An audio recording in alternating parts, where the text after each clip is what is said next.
রমজান মাস, ঈদ উল ফিতর এবং তীব্র তাপপ্রবাহের কারণে বন্ধ থাকার পর আগামী সপ্তাহ থেকে স্বাভাবিক হচ্ছে শ্রেণীকক্ষে পাঠদান।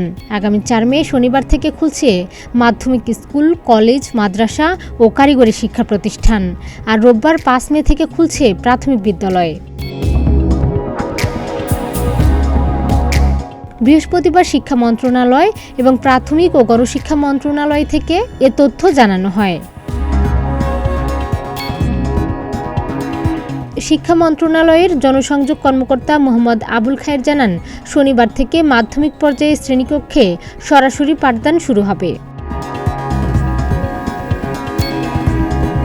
শিক্ষা মন্ত্রণালয় থেকে পাঠানো এক সংবাদ বিজ্ঞপ্তিতে জানানো হয়, তাপপ্রবাহের কারণে অঞ্চলভেদে বিভিন্ন জেলা শিক্ষা প্রতিষ্ঠান বন্ধ ঘোষণা করেছিল শিক্ষা মন্ত্রণালয়। এরপর বৃহস্পতিবার পর্যন্ত শিক্ষা প্রতিষ্ঠান বন্ধের আদেশ দিয়েছিলেন উচ্চ আদালত।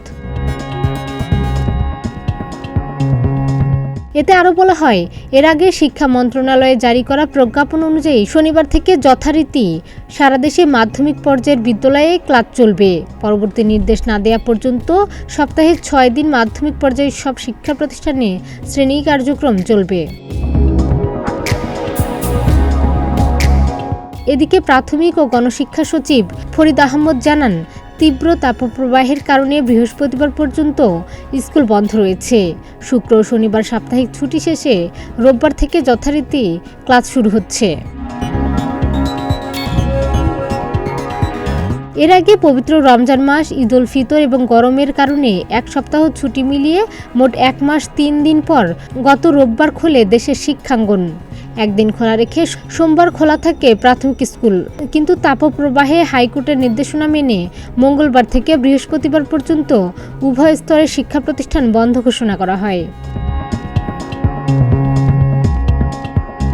এর আগে শিক্ষা মন্ত্রণালয় থেকে জানানো হয়, শিক্ষণ ঘাটতি পূরণের জন্য আগামী 4 মে থেকে মাধ্যমিক পর্যায়ে সাপ্তাহিক ছুটির দিন শনিবারও ক্লাস চালু থাকবে। গত 26 মার্চ দেশের সব মাধ্যমিক বিদ্যালয়ে ছুটি শুরু হয়। এর একদিন আগে 25 মার্চ কলেজগুলো বন্ধ হয়েছিল। প্রাথমিক বিদ্যালয় ও মাদ্রাসা ছুটি হয়েছিল 22 মার্চ।